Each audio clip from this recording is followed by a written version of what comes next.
Hello and welcome. I'm Shani Pierre.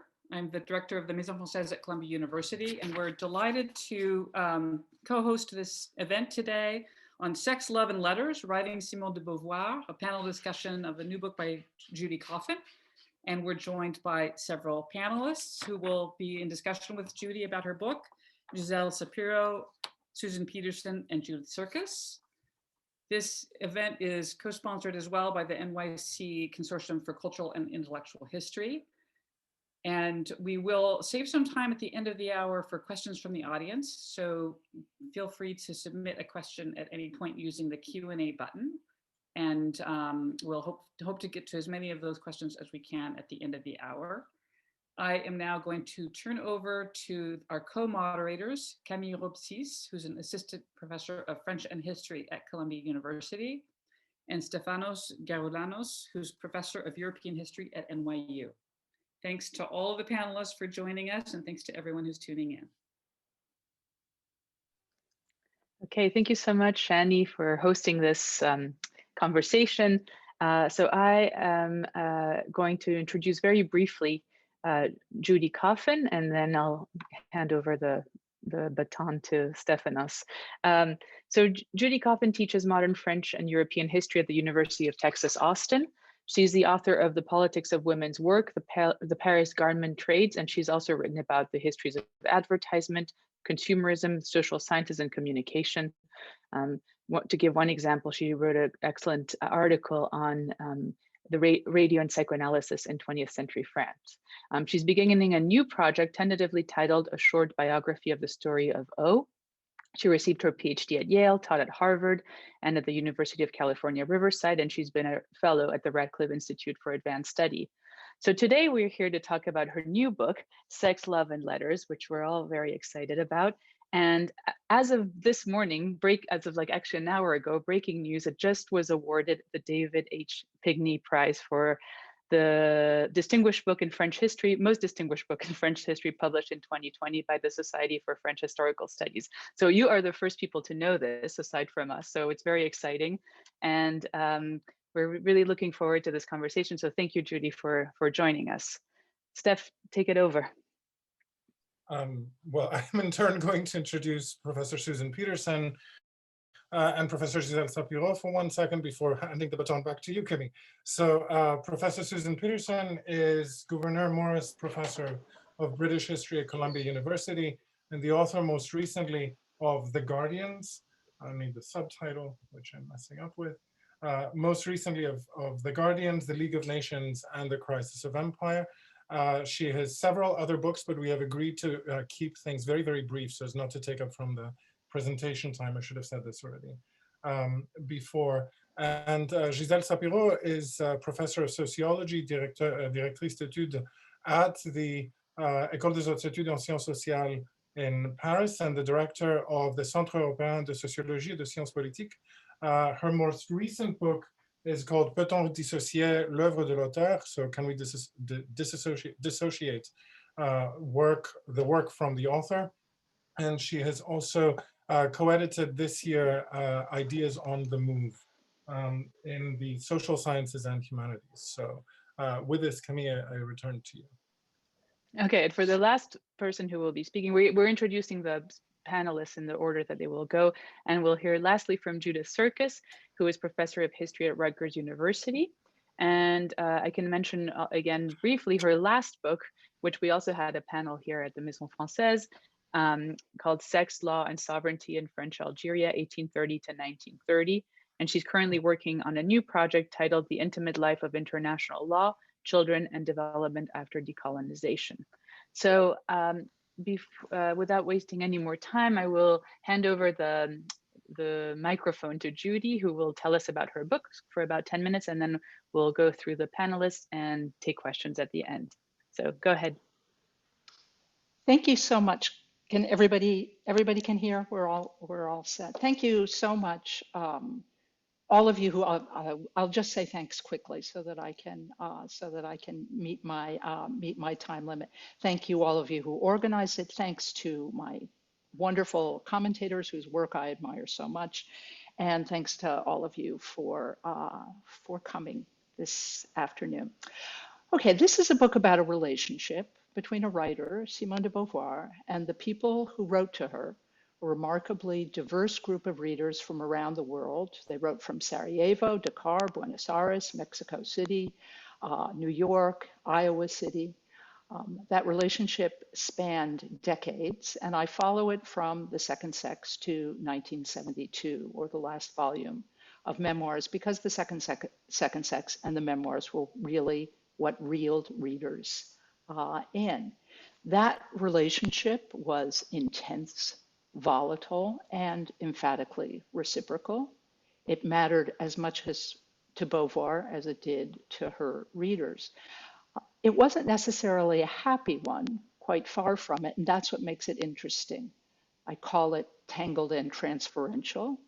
It's shot through with identification, projection, love, thwarted desires, disappointment, and ambivalence. Politics is infused with feeling, and the relationship between Beauvoir and her readers is about many things in the post-war world, including a micropolitics of the difficulties, ambivalences, and exhilarations of feminism. It's based on an archive of thousands of letters to Beauvoir. There are no copies of her answers, and I actually think it makes it more interesting. I do know that she answered. Readers thanked her for their letters, for her letters, and I've seen some of those letters. She also answered in her books, and her deep attachment to her readers and gestures to them are all over her writing. So they really summon us to recreate this dialogue. We know that readers create the meaning of books. What's remarkable here is the extent to which readers felt invited in, entitled to a dialogue, and assured of the importance of what they had to say. It's a particularly vivid form of the co-production of ideas or of intellectual life as a collaboration. And that's why it's called not reading Simone de Beauvoir, but writing Simone de Beauvoir. I do understand biographers' desires for more clues, more words from Beauvoir, and some closure on Beauvoir's many different versions of herself. We want, it seems, endlessly to compare The Second Sex to the autobiography to the diary to the hundreds of letters we already have and are already published. We want to get at the true Beauvoir, or at least a plausible one. Kate Kirkpatrick does that very nicely, so does Meryl Altman. But many of the biographies and critical studies tend to take Beauvoir on her own terms, tell the story of her hard-won independence and literary and philosophical successes. They're called The Making of an Intellectual Woman, Becoming Beauvoir, Creating a Feminist Existence. The struggle is, in these books, hers. And what I like about the relationship I recount is that Beauvoir was not in control. She writes about the self and herself, and she puts herself before the public in a real high wire act. Readers take her life and thoughts into theirs in ways that are quite unexpected and from which she often recoiled. So, for example, this phrase, from the prime of life, the second autobiographical volume, drew countless responses. Beauvoir writes, "What I wanted was to penetrate so deeply into the lives of others that when they heard my voice, they would have the impression they were speaking to themselves." And one of the many answers went this way: "You speak of penetrating into the lives of others. You have reached this goal and it gives you responsibilities. Speaking for myself, I can no longer consider you a stranger." And then goes on to talk about how this reader wants all of the news of her life. "These reactions may be unpleasant and you had not envisioned them, but it is not my fault." That drama is the center of this book. So I treat this relationship as an historian and this archive as a cultural artifact of the post-war decades. It's produced out of a historical moment and helps us reinterpret that moment. And the best way to introduce it is perhaps to go quickly over the historical arc, although I'll do so very quickly in 5 minutes. Chapters 1 and 2 are about the second sex in its first life in 1949. There are very few readers' letters from this period, so I have to treat the critics as readers. And if you want letters, go ahead and skip to chapter 3 with my permission. But the argument in these chapters is important, and I need to show how misleading it is to suggest that the second sex was ahead of its time or a singularly shocking feminist text that scandalized France. I do underscore its radicalism. I do treat the famous indignation of François Mauriac and how Beauvoir came up against Catholic and French notions of pudeur, but I also show how the second sex was escorted relatively easily into the middle-brow cultural world of Paris Match, prefiguring the way that many readers would encounter it. And I also spent a chapter on how it became entangled with the Kinsey report on sexual behavior in the human male, the social scientific blockbuster that aroused outrage, but also helped pave the way for discussions of sex in the world of magazine culture. In chapter 3, we get to Memoirs of the Dutiful Daughter and the beginning of an avalanche of letters. And this chapter explores the different dimensions of that correspondence and why it was so strikingly intimate. The letters read like spontaneous eruptions of feeling, but of course they're shaped by a larger history of culture. So I look at letter writing as a cultural practice. The letter is an imagined dialogue, a theater in which you dramatized yourself. I look at older Catholic schoolgirl practice of keeping a journal intime, the newer kind of mass self-knowledge encouraged in women's magazines, the emergence of popularized psychoanalysis, and psychoanalysis as a radical intellectual agenda. All these historical developments crisscross in these letters. This chapter is about the riveting interest of the autobiographical adventure, but it cautions us against seeing it too cheerfully as a proto-feminist project and tries to bring out the mixed politics of this author-reader relationship. We don't usually associate Simone de Beauvoir with Algeria, but in my book it gets 2 chapters. The Algerian War made her into a public figure, writing at the intersection of colonial violence, torture, and sexuality. She got letters from militants in the anti-war movement, soldiers anguished by their complicity in colonial violence in Algeria, and European settlers and French officers who hoped, quite simply, that she would be put up against the wall and shot for treason. Just as important, the 2nd and 3rd volumes of her memoir are bookended by the collapse of the Fourth Republic and the Evian Records, and the Force of Circumstance devotes hundreds of pages to the violent endgame of the Algerian conflict. The Force of Circumstance is also, and I don't think that other people have shown this, Beauvoir's reflection on politics as emotion. It's a rather despairing reflection. It's about shame, paralysis, and despair. And it was a failure with readers. But it is very interesting to historians who want to reconstruct the conversations and feelings about the war in Algeria. The following chapter is about how decolonization recast feminism as both an intellectual and existential matter. It's called The Second Life of the Second Sex, and it shows how a new generation of readers discovered the text in the mid-1960s and began to think quite uncomfortably sometimes about how they might identify as feminists or as women. Chapter 7 is one of my favorites, about marriage as existential unhappiness. Beauvoir received a torrent of readers' letters about marriage and everything it entailed: overwork, unwanted pregnancies, the affective burden of family life, a grotesquely uneven division of labor and responsibility.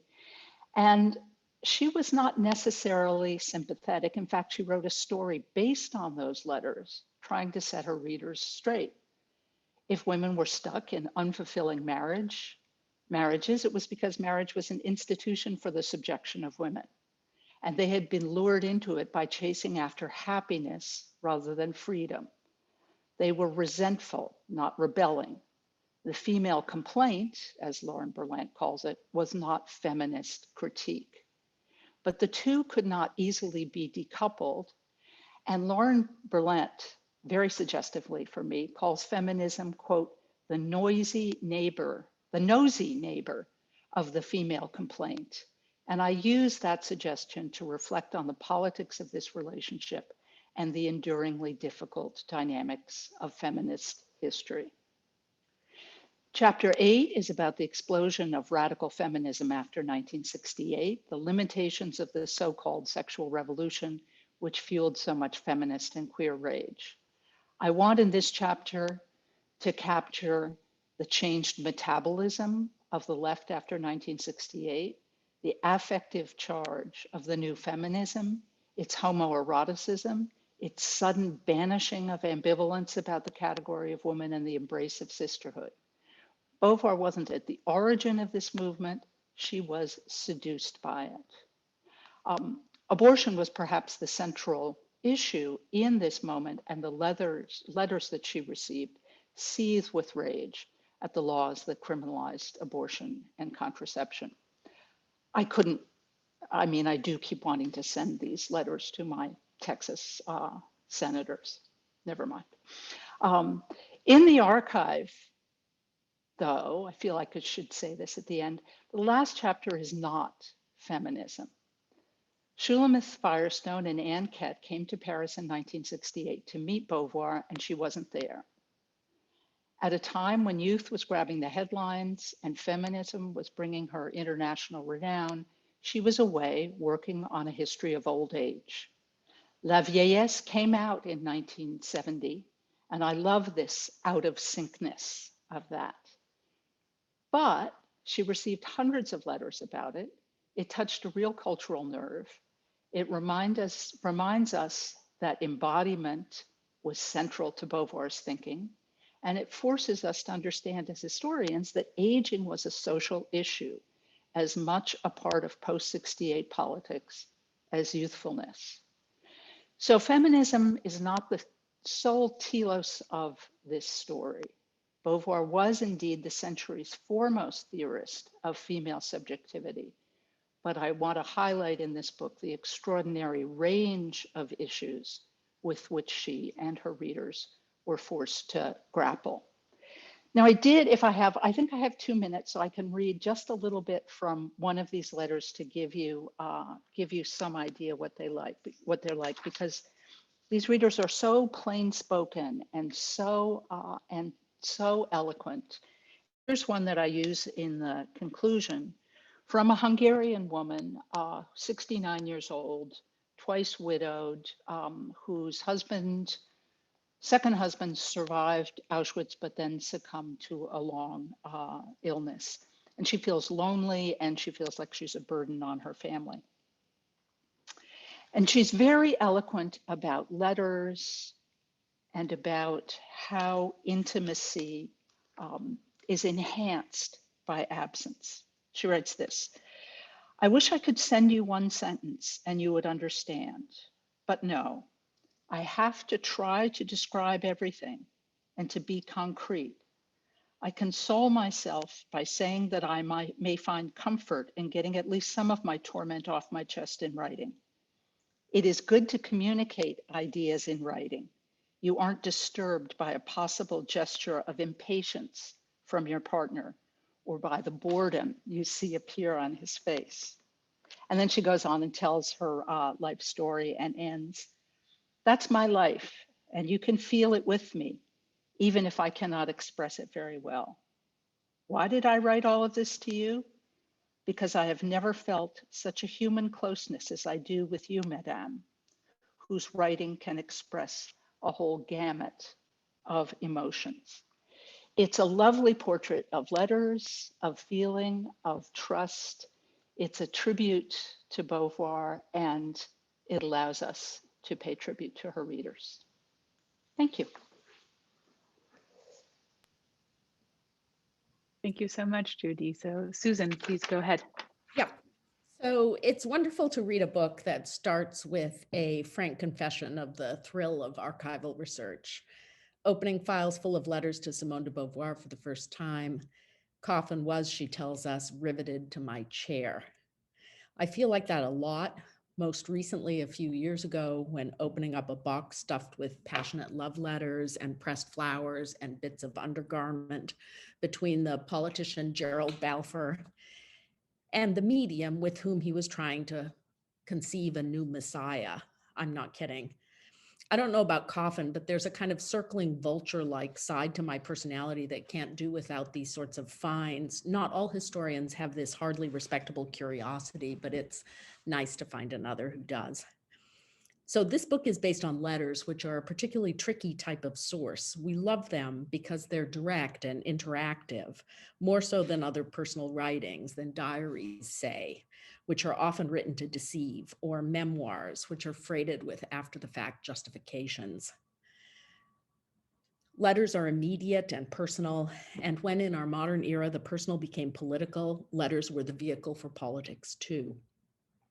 It's striking how avidly so-called ordinary people responded to opportunities to write. As Coffin shows, women especially leapt at the chance to unburden themselves about their upbringings, their marriages, their disappointments, their thwarted ambitions. Now we have other caches of letters about intimate lives. In Britain in the 1880s, when the Daily Telegraph asked its readers, "Is marriage a failure?" 27,000 people wrote in to give their views. Landmark books on the deaths of children after the First and Second World Wars are unleashed floods of painful letters from mothers about their own children. I stumble across these in file after file in authors' papers. Sex books too prompt letters. Within a few years of publishing Married Love, her 1918 birth control manual, Mary Stopes was receiving 1,000 letters a week. Kinsey's archive includes 65,000 letters from 8,000 correspondents. And then there are the agony aunts, Abigail Van Buren, Anne Landers, or in the UK, Marjorie Proops. In the 40s and 50s, Marge, as she was known, received 50,000 letters a year. By the end of her life, she estimated she'd corresponded with 3% of the British population. Writing to an agony aunt or even a sex reformer, though, is not like writing to Simone de Beauvoir. The first is transactional. Agony aunts present themselves as a practical friend, not a great mind. Writing to a public intellectual is different, not least because the writer doesn't usually elicit letters. They're often surprised when people take their work personally. In 3 Guineas, published in 1938, Virginia Woolf argued that women have no country and called on them to form a society of outsiders. But she was shocked when her well-placed friends wrote to her to sign up for that society. Beauvoir seems to me more like Woolf than she's like Stopes or Kinsey, but she's different too, unusual. Why? What's different, I think, and Judy has talked about this, is how intensely Beauvoir leaned into her readerly response. And the leaning in makes the book unusual too, because its subject isn't now just the mindsets and dilemmas of men, women, and couples at mid-century. This isn't a reception study using letter troves or diary collections to understand a culture at a particular moment. Instead, as Coffin insists rightly, it's a book about a relationship. For Beauvoir's relationship with her readers was intense, emotional, and thus consequential on both sides. Because both sides, let's say, committed to the relationship, it could change both of them as well. And as they changed their culture in turn. So much of cultural history treats subjects under studies as optics or mirrors, this or that process or product explored as a window onto wider questions. But what I really like about this book is that the reciprocity means the letters aren't an optic, they're an actor in and of themselves. The letters, in other words, do the work. They work on the readers and they work on Beauvoir. countless women used Beauvoir's works, and especially her memoirs, to think through their own lives. Even more astonishingly, and this is one of the funny bits in the book, countless couples use The Second Sex as a sex manual, reading it together to understand certain troubles they have, and then reporting on those efforts, certain that Beauvoir wanted to hear all about it. Mid-century sex and what we might call mid-century marriage came apart, Coffin tells us, surprisingly quickly amid an outpouring of discontent from women at the conditions of their intimate lives. Beauvoir had an ambivalent relationship to feminism. She was, Coffin says, and this is my favorite line in this book, standing at the edge of the new feminism, reveling in the political explosion, but inevitably singed by it. But here too, more often than not, she leaned into the fire, turning the relationship of writers and readers into one of the many practices that, bit by bit, authorized the discontent that became what I still call, despite correction, second wave feminism. So I'm going to stop there. Thank you so much. It was wonderful. Gisèle, go ahead. Thanks to Camille and Stefanos for inviting me to comment on Judith Coffin's book, which I enjoyed very much reading and found extremely interesting. So this book demonstrates how reception studies can contribute to cultural history, but also be informed by cultural and intellectual history.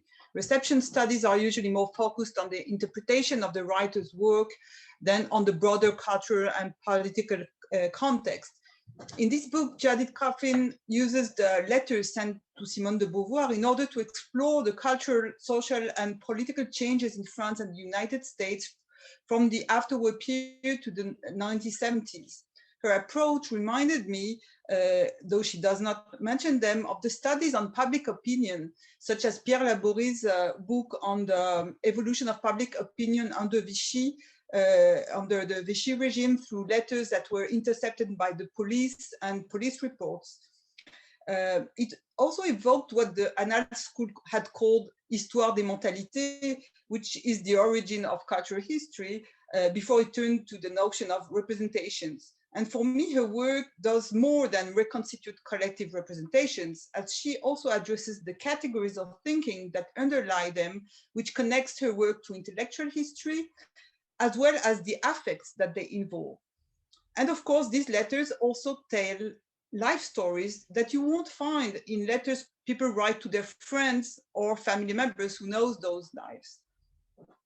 So I found this approach very fruitful because the letters are doubly contextualized through the main cultural, social, and political events and changes that mark the period in the two countries, though the book is more about France, but also through Beauvoir's writings, which are themselves contextualized not only through Beauvoir's personal life and public career, but also through the critical reception of her work in the media and through other publications such as the writings about sexuality or those about torture in the Algerian War. So this framing enables Judith Coffin to shed a new light on the reception of Beauvoir's writings. For instance, she contrasts in the first reception of The Second Sex, a broader reception in the media and a more intellectual one. The broad reception is illustrated by the dossier in Paris Match that she mentioned in her presentation under the heading La femme c'est inconnu, referring, by the way, to L'homme c'est inconnu, the 1935 best-selling book by Alexis Carrel, a biologist who promoted eugenics and who was close to the Vichy regime. So the choice of this heading by Beauvoir had some ironical resonance. Match focused on the family and birth control, whereas within the intellectual field, Les Temps Modernes, the journal launched by Sartre in 1945, the board of which Beauvoir was a member, published a more provocative chapter of the book, The Sexual Initiation of the Woman, to illustrate women's condition from an existentialist perspective.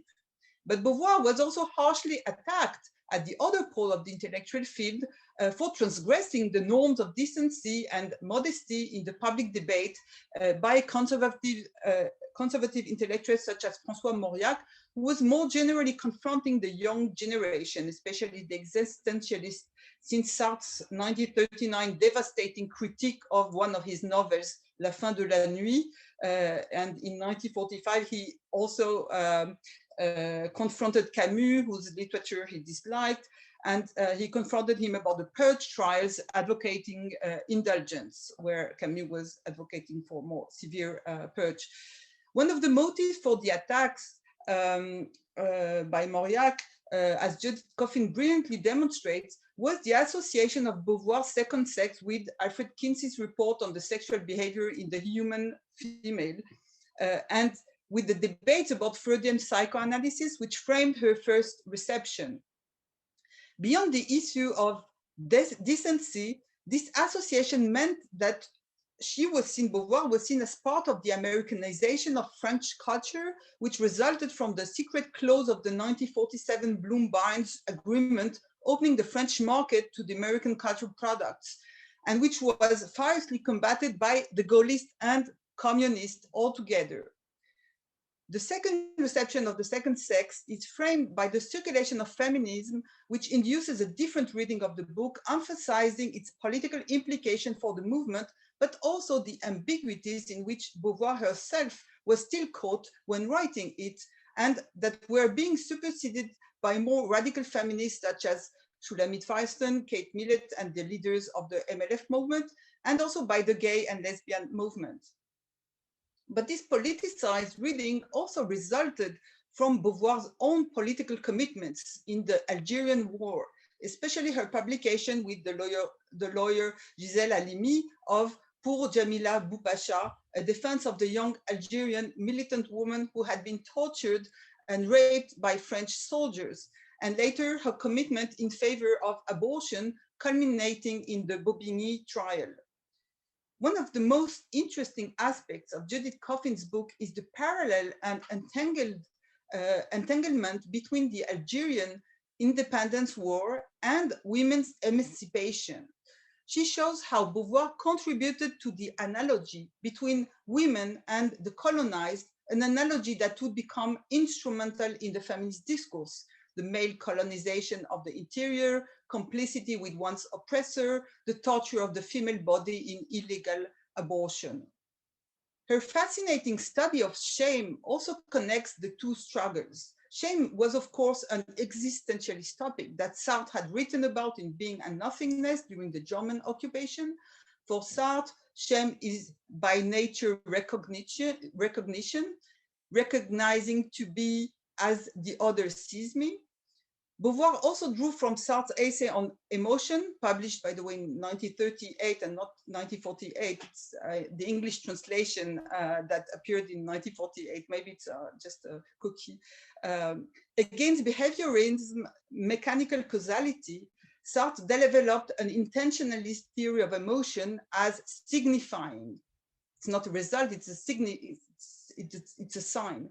And Beauvoir's reflection on shame, bad faith, and complicity in France's crimes from Vichy to the Algerian War feels the force of circumstances, released in 1963, the year following the independence of Algeria. Beauvoir anticipated the long-lasting latent effects of the Algerian War in French culture. Beyond the gender dimension pointed out by Coffin, her description, Beauvoir's description of being caught in her feelings of shame, could be fruitfully paralleled with Sartre's analysis of Baudelaire, published in 1947, where he defined Baudelaire's attitude as negative freedom, because Baudelaire was not able to endorse responsibility for his actions. Shame also fueled the letters Beauvoir received at the time. Judith Coffin shows that despite her resonance with Beauvoir's framing, they sometimes conveyed a different perspective, such as the Jewish memory that did not fit in Beauvoir's universalizing framework. Beauvoir may have also been blind or worse, complicit to racism, as Coffin suggests. Beauvoir had indeed ignored this underlying aspect of the Veil-Hallé report on abortion, that was uncovered in a letter that Jacqueline Manicom, a writer and a midwife from the Antilles, sent her. Manicom asked her whether the bourgeoise pregnant by a Black man thought her body was her own, or was she traumatized by giving birth to a child of color. So my comments have to do with the literary and the intellectual fields, which are of course not the focus of the book.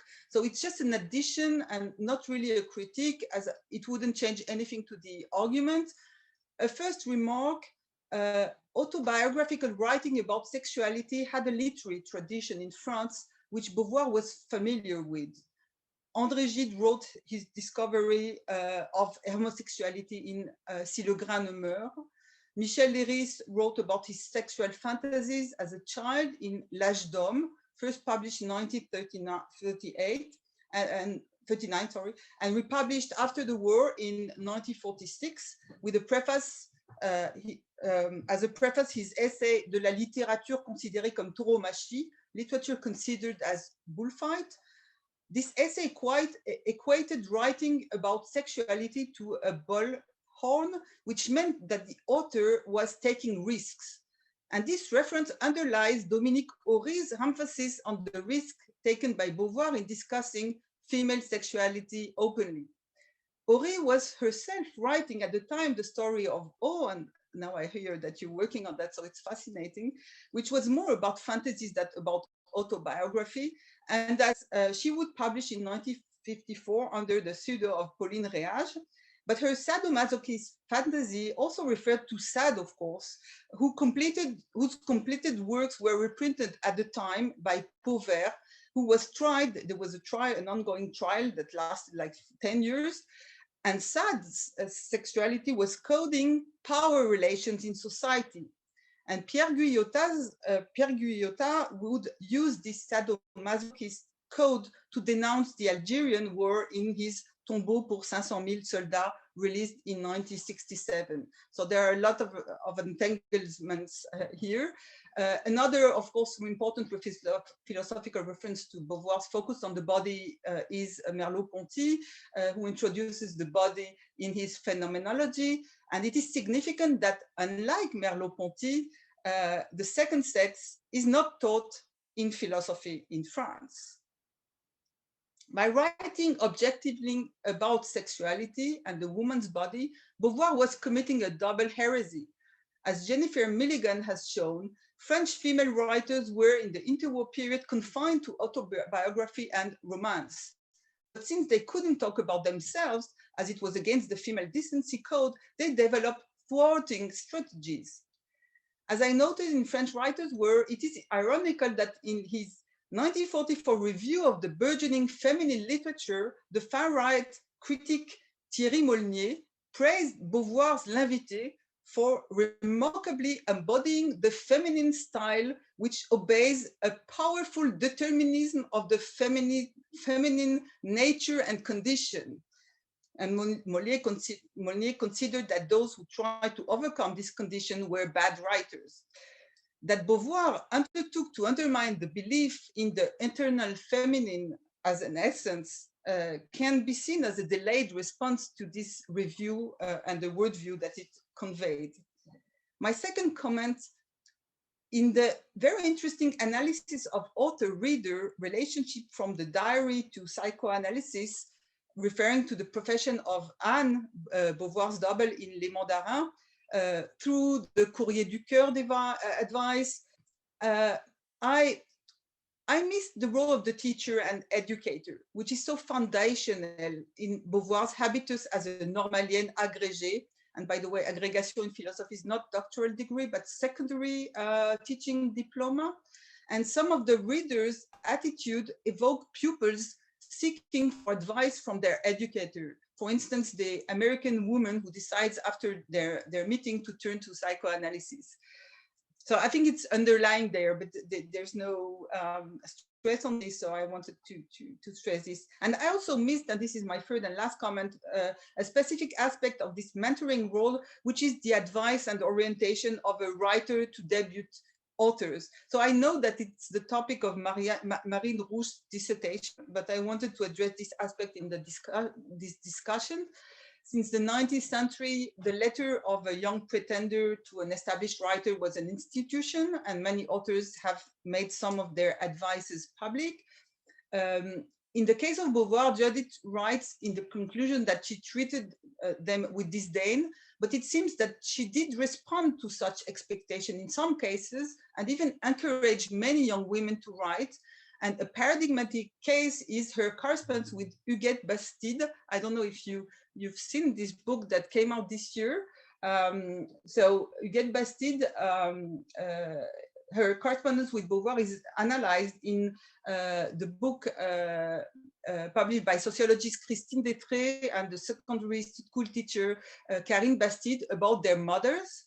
They wrote together a book about their mothers, the two of which were school teachers, primary school teachers. And Karine Bastide's mother was a primary school teacher in a small village and started to write to Beauvoir in 1968. And she was 27. Karine Bastide had the 26 letters sent by Beauvoir to her mother. And when Marine Rouche, who wrote a PhD dissertation about Beauvoir's letters, posted a call on internet, Karine sent her Beauvoir's letters and received her mother's. And so there is a chapter there. And in her first answer to Huguette Bastide, Beauvoir invited her to write something about the harsh conditions of life that she was experiencing as a school teacher. Huguette had described how she had to walk 40 kilometers a day to get to the school, since the lodging which she was offered in the school was not habitable. And then after she moved to another school, she described the slum where she was forced to live in the school with rats and holes in the wall. And Bastide sent her the piece, and Beauvoir published it in Les Temps Modernes, revealing to the sordid life and work conditions of village school teachers in the public sphere. As a result, Bastide was contacted by a publisher to write a novel about this, and it was published, Institutrice au Village. And she continued to write without succeeding anymore to publish any other manuscript, but Beauvoir kept encouraging her. Huguette was a déclassée because she had a baby too young. She didn't finish the École Normale d'Instituteur, but her letters to Beauvoir, after she had first written to André Mauroy, attest to some inherited cultural capital which Beauvoir will help her fructify at some point of her life. I'm almost done. The exchange with Beauvoir also helped Annie Ernaux and Didier Eribon to become writers.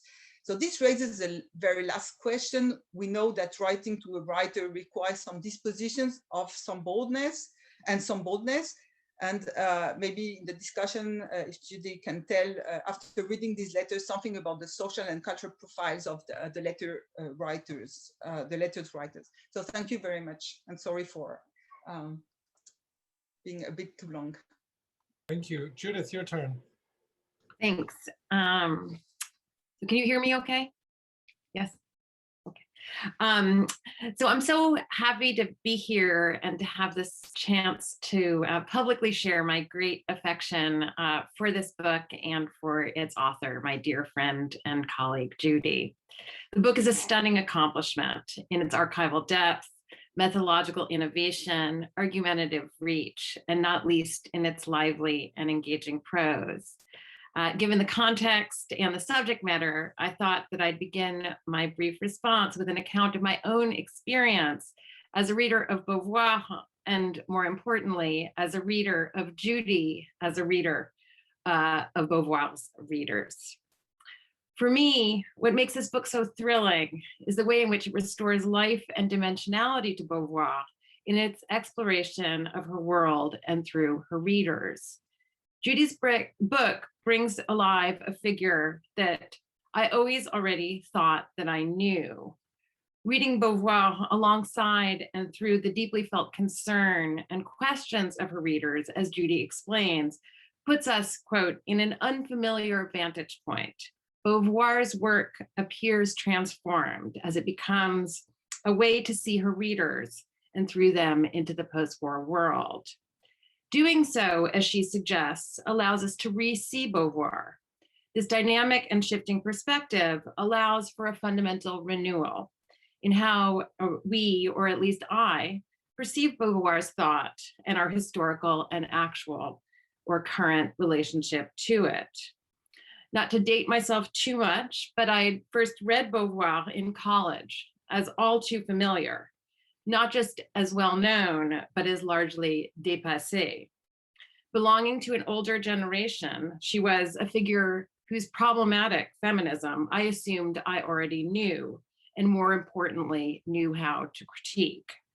According to what became a familiar script, she was overly beholden to a gendered mind-body dualism and to individualistic conceptions of existential freedom that had since been overturned, or at least inverted, by a more radical and revolutionary generation of new French feminisms, as the iconic anthology was tellingly called.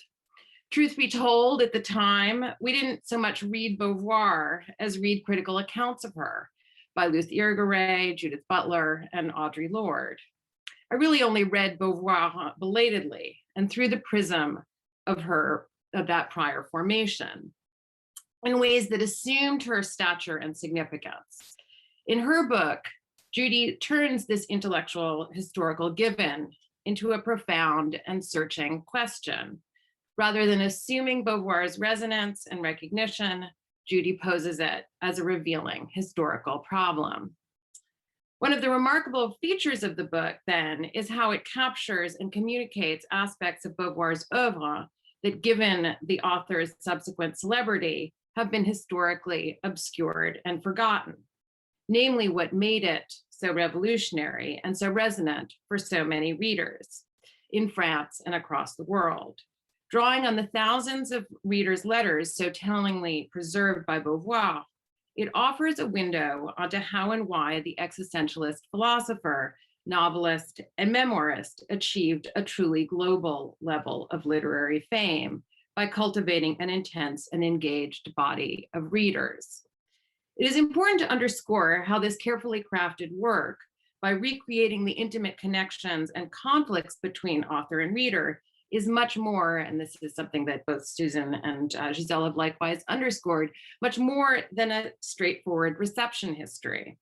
Because Beauvoir was, as Judy shows, uniquely engaged with her readers affectively as well as intellectually, both her writing and readers' receptions of it need to be understood as in truly dialogical relation. In drawing on the understudied archive of letters, she offers original insights into classic questions of intellectual and cultural history, namely how to understand the relationship between works and readers, texts and contexts. Judy offers real insight into this methodological problem in a way that avoids fetishizing the author, as well as a reductive conception of context. Beauvoir's ideas, because they were in so many ways revolutionary, cannot be read as simple emanations of the political landscape of post-war France.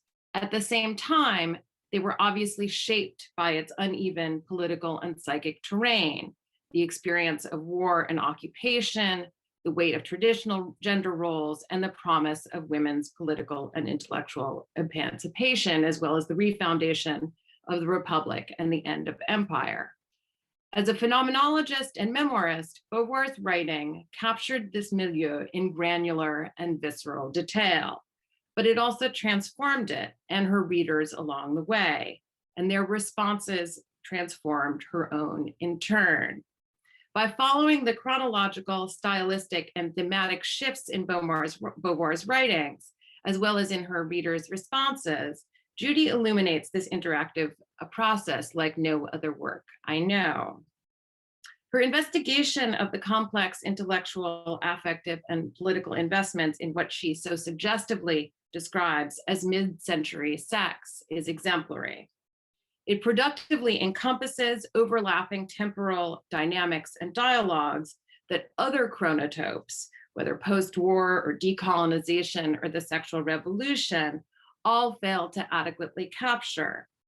The heuristic of mid-century sex as a field of knowledge and self-knowledge production, as well as political and economic investment, comprises transatlantic dimensions, as already noted in the Beauvoir-Kinsey pairing, and eventually that of Beauvoir and Fraudt, post-colonial dimensions, especially with respect to the Algerian War and Revolution, as well as more global ones, given the extraordinary geographical reach of Beauvoir's readership. As a constellation, mid-century sex has, in Judy's account, a variable geometry, drawing together sexual science, psychoanalysis, anthropology, emerging feminism, and gay rights, animating ideas and feelings from aggression to eroticism, and engaging bodies as well as minds. Working with and through this model of mid-century sex, Judy refuses a singular developmental teleology in which ideas move unidirectionally, whether from the darkness of sexual repression to liberating light, from the Parisian center to provincial and global periphery, or elitist high culture to popular mass culture. This is not least because in her account, ideas are always also affectively invested by projection, identification, expectation, disappointment, passion, even as they appear to move across not just space, but also time. They carry traces and sticky residue, provoking resistances as well as resonance. On the Mobius strip of mid-century sex, the personal and the political, the intimate and the ideational were endlessly entwined. A tellingly instructive example, already alluded to by both Susan and Gisèle, is Judy's reading of how Beauvoir came to reflect on shame as a political emotion in the course of the Algerian War, one that, precisely because it was so overladen with gendered meanings and sexualized feelings, engaged the body as well as the mind of Beauvoir herself and her readers. The significance of shame as a political emotion was a subject of contemporary debate in the context of the persistent psychic and political legacy of French collaboration under Vichy and the scandalous conduct of the French army in the Algerian War. This contemporary fixation is revealing because, as Judy writes, quote, "In shame, the moral and political are entangled in the psychological." Here, once again, we have a figure of a Mobius strip, as the outside and the inside, the psychic and the political, are conjoined, even then when they appear to be opposed. Judy's incisive reading of the problematic of decency, or pudeur, and shame allows for a significant reframing of conventional understandings of post-war memory politics in terms of repression with respect to both the Vichy syndrome of the Second World War and the violence of decolonization. The deeply ambivalent emotions of shame and their palpable persistence offer a better framework, she suggests, through which to understand the articulation of individual and political feeling. As Beauvoir's writing in The Force of Circumstance and the response of her readers indicates, discussions of political complicity and violence, passivity, and possibility were pervasive and suffused with ambivalent affects associated with gendered embodiment and sexuality. Tellingly, as Judy's reading of the volume devoted to the shameful events of the war demonstrate, they were bound up with a fixation and a focus on her own embodied aging, having just turned 50. Rather than a rallying cry, the memoir appears to end on an at once self-indulgent and self-deprecating note, in which Beauvoir worried in advance about her own obsolescence in ways that registered, despite her own disgust, national ones as well. It is on this point, and I'm at the end here myself, it is on this point that I would like to close in the hope also of opening onto what else Judy's volume offers us as readers.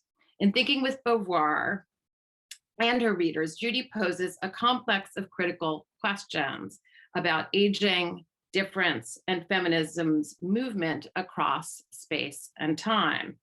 To return to where I began, along the Mobius strip, the apparently old, when seen from another perspective, becomes new again, but with a difference. In retracing the trajectory of Beauvoir's charged dialogue with her readers, Judy offers a critical reappraisal, and here I guess I'm engaging unknowingly with Susan as well, a critical reappraisal of the overly familiar generational figure of feminism and its waves, as if they were or are homogenous and unidirectional. As Judy writes, the history of feminism, like that of any social or intellectual movement, does not follow the predictable and regular rhythm of waves. It is much more interesting and volatile than the wave metaphor suggests. Judy highlights the limits of this spatiotemporal imaginary, and there is ample evidence plastered on the front pages of the press, both in France and the US today, that gender and sexual equity are far from acquired or acquis. The current French panic, meanwhile, over the purported tsunami of American ideas of intersectionality likewise belies the complex dynamics both across and within movements. As Judy's volume shows us repeatedly, not all of Beauvoir's readers agreed with her or identified with her, and that history of difference is integral to the history of feminism itself. Thank you so much, Judith. So I know there's lots of questions in the chat already. Please feel free to add more if you'd like. We can take like 5 minutes more probably, so we'll do at least 2 rounds of questions. Steph is going to read the first one, and then I will take a second one. And of course, Judy, I wish we had more time to kind of let you respond to these fantastic discussions, but hopefully you can integrate some of the answers in the questions with a audience Q&A. Okay, go ahead, Steph. So I'm going to begin with 3 questions as they are on the Q&A, which I will modify for you, Judy, a little bit as we go ahead. A first question from Tochanko is whether this correspondence was exclusively in French. For example, the letter from which you read to us before. And I would expand this a little bit to ask about the way in which Beauvoir emerges as a French and international figure in your account, what the relationship that's also linguistic, but that is not solely, let's say, one in language, comes to be through the story as you come to tell it. A second question from Sonia Michel, I'm going to read as is. I realize you didn't have Beauvoir's responses to the letters, but do they suggest in any way that she shared the kind of radical egalitarianism or anti-elitism that undergirded the insistent sisterhood of American feminism? Or was she ultimately too much of an individual or individualist to feel comfortable in such a stance? And third, from Dennis Gilbert, is the question of, let's say, approaching Beauvoir as an epistolière. And I was going to ask whether we can modify this question a little bit. The question is actually, how did she ever find the time? But can I add to that question a little, something like, what is the difference, let's say, between letters that she writes to those intimate to her, those close to her, those to other intellectuals, if there is a sort of categorical difference, let's say, who are not so close. And then third, letters that she might write back to the public. To what degree can these 3 be intermingled, if you know, from your research and from your sense of the letters as you receive them? And again, as Camille said, please feel free to jump back and forth into the presentation. Okay, well, first of all, thank you, all 3 of you. Those are the most perceptive and generous readings I could possibly have imagined. So thank you. Let me take up the questions quickly. Were the letters only in French? No, the Hungarian letter was in French. There are also letters in English, there are letters in Spanish, and there are letters in Italian. And I think Beauvoir read all of those. I'm trying to. Those are the languages, and so it is about this moment in when French intellectuals are really reaching not a global public because it's so unevenly global, but a very cosmopolitan one. And people plainly think that they can write to Beauvoir in Italian and that she will be able to understand them, and in Spanish. And obviously they knew that she could write English. Sonia, the answer to your question is no. At the beginning, she is much too didactic and individualistic to be, I think Gisèle underscored that, and I think that's absolutely right, too much of an educator. She really wants to correct her readers. That does change very dramatically after 1970, when, as I say, she's really seduced by, and I do mean that sometimes literally, by feminism and by her readers, and becomes, with some hesitation, much more willing to immerse herself in the world of other women. The different letters, the other letters the published ones are the ones to Bost, and the ones to Sartre, and the ones to Algren. The letters, I haven't seen that many letters to the readers. The handful that I have seen, and I know, and Gisèle is absolutely right, that she is an important mentor of writers.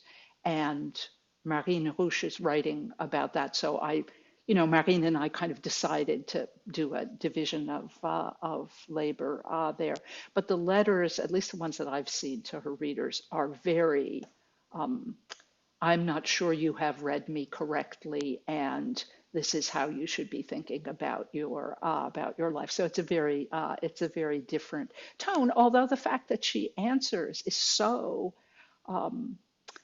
encouraging to these readers, that even when she's scolding them, they love her, and they feel that she is their champion.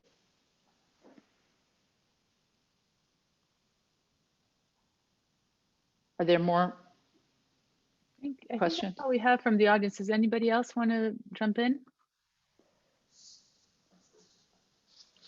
I had maybe a question. I don't know if you wanted to, if we have time for this, but I read, there's a great article in the LRB a few years ago by Joanna Biggs, where she was reviewing the recent biographies of Beauvoir. And one of the things that was very interesting about it was also, it relates to what Judith was talking about, right? The kind of experience of reading Beauvoir when you're in college, and now her experience of rereading Beauvoir now in light of the Me Too stuff and all of this. And I guess it links to some of Gisèle's questions too, about the kind of mentorship and her own transferential relations with the audience and her students and things like that. Do you have any reflections on this, or about her relationship with her youngers, with the Lead and Firestone, and all of that, and sort of what it means.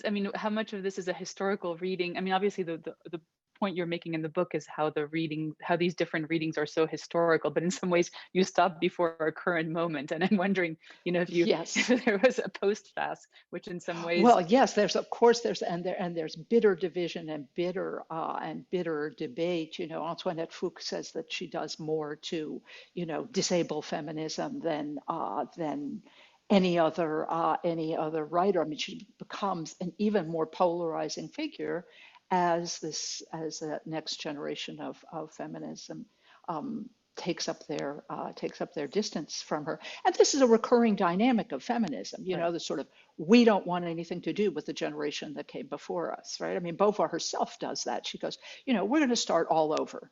I'm not going to mention one of the people who comes before me, because they don't matter. Each time, this needs to be reimagined. So that doesn't surprise me that much. And actually, when I was writing this book, I was at the Radcliffe Institute with Susan Faludi, who was writing about this, kind of dynamic of generational repudiation. I'm older than Judith, but even I, when I first picked up The Second Sex, I thought, this is really so dépassé. And so I came to this book and this subject actually with the kind of eyes of, okay, let me try and see what the big deal was when it came out. Let me see what made her so magnetic. Let me see what made her ideas so charismatic. And I think that was productive. I didn't. That was helpful. It's a wonderful book. Do the panelists want to add any last words before we close? All right. Well, then I guess we should close the session because we're out of time. But I want to just thank everybody again, Susan, Gisèle, and Judith for agreeing to be on this panel, and Judy for writing such an exciting book. Congratulations again on the prize. And thank you. And thank you to Shani and Fanny for hosting our discussion today. Thank you so much, all of you. This was really this was a wonderful experience. And I should say, it seems to be wildly discounted on Amazon right now. So anybody who wants to buy it now is the moment. Thank you. Right. Thank you so much. Okay. Thank you so much.